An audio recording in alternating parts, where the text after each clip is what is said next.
kuwafundisha. Heri walio maskini rohoni, maana ufalme wa mbinguni ni wao. Heri walio na huzuni, maana watafarijiwa. Heri walio wapole, maana watairithi nchi. Heri wenye njaa na kiu ya kufanya atakavyo Mungu, maana watashibishwa. Heri walio na huruma, maana watahurumiwa. Heri wenye moyo safi, maana watamuona Mungu. Heri wenye kuleta amani, maana wataitwa watoto wa Mungu. Heri wanaoteswa kwa sababu ya kufanya atakavyo Mungu, maana ufalme wa mbinguni ni wao. Heri yenu nyinyi watu wakiwatukana, wakiwadhulumu na kuwasingizia kila aina ya uovu kwa ajili yangu. Furahini na kushangilia, maana tuzo lenu ni kubwa mbinguni. Hivyo ndivyo walivyowadhulumu manabii waliokuwako kabla yenu. Nyinyi ni chumvi ya dunia. Lakini chumvi ikipoteza ladha yake, itakolezwa na nini? Haifai kitu tena, ila hutupwa nje na kukanyagwa na watu. Nyinyi ni mwanga wa ulimwengu.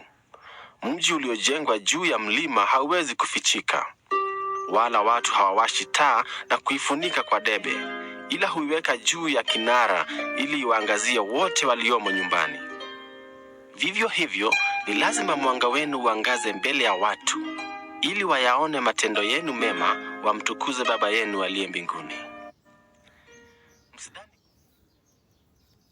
Mafundisho ya manabii.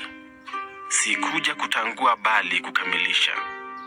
Kweli nawaambieni, mpaka hapo mbingu na dunia zitakapopita, hakuna hata nukta moja au sehemu ndogo kabisa ya sheria itakayoondolewa, mpaka yote yametimia.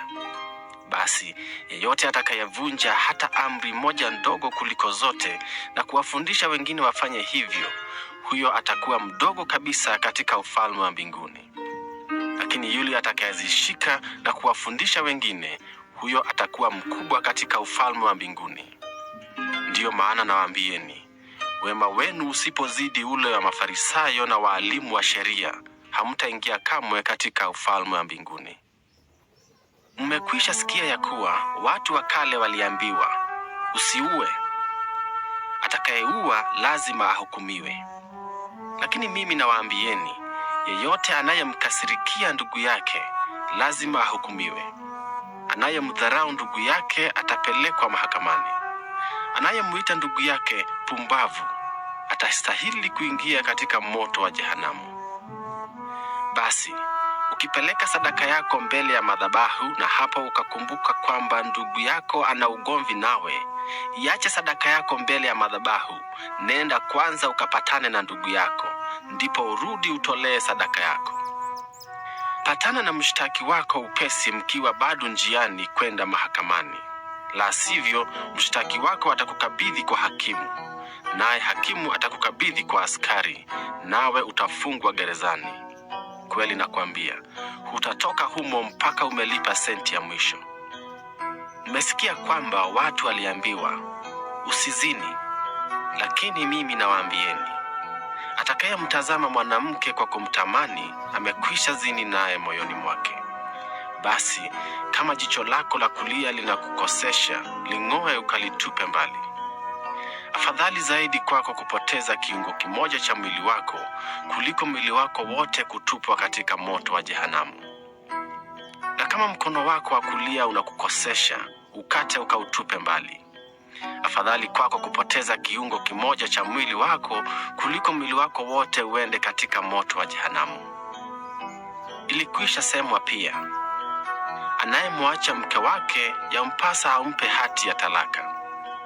Lakini mimi nawaambieni, anayempa mkewe talaka, isipokuwa kwa sababu ya uzinzi, anamfanya azini.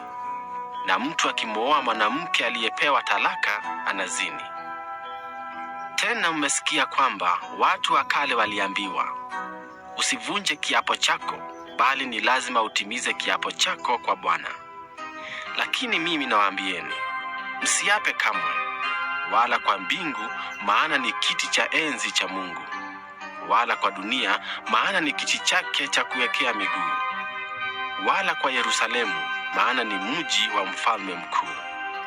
Wala usiape kwa kichwa chako, maana huwezi kuufanya hata unywele mmoja kuwa mweupe au mweusi. Ukisema ndiyo, basi iwe ndiyo. Ukisema siyo, basi iwe kweli siyo. Chochote kinachozidi hayo hutoka kwa yule mwovu. Mmesikia kwamba ilisemwa, jicho kwa jicho, jino kwa jino. Lakini mimi nawaambieni, usimlipize kisasi mtu mbaya. Mtu akikupiga kofi shavu la kulia, mgeuzie pia la pili. Mtu akikupeleka mahakamani kutaka kukuchukulia shati lako, mwache achukue pia koti lako. Mtu akikulazimisha kubeba mzigo wake kilomita 1, ubebe kilomita 2. Akuombaye mpe, wala usimpe kisogo anayetaka kukukopa kitu. Mmesikia kwamba ilisemwa, mpende jirani yako na kumchukia adui yako. Lakini mimi nawaambieni, wapendeni adui zenu na kuwaombea wale wanaowadhulumu nyinyi, ili mpate kuwa watoto wa Baba yenu aliye mbinguni. Kwa maana yeye huwaangazia jua lake watu wabaya na wema, na kuwanyeshea mvua watu wanyofu na waovu. Je, mtapata tuzo gani kwa kuwapenda tu wale wanaowapenda nyinyi? Hakuna. Kwa maana hata watoza ushuru hufanya hivyo. Kama mkiwasalimu ndugu zenu tu, je, mmefanya kitu kisicho cha kawaida?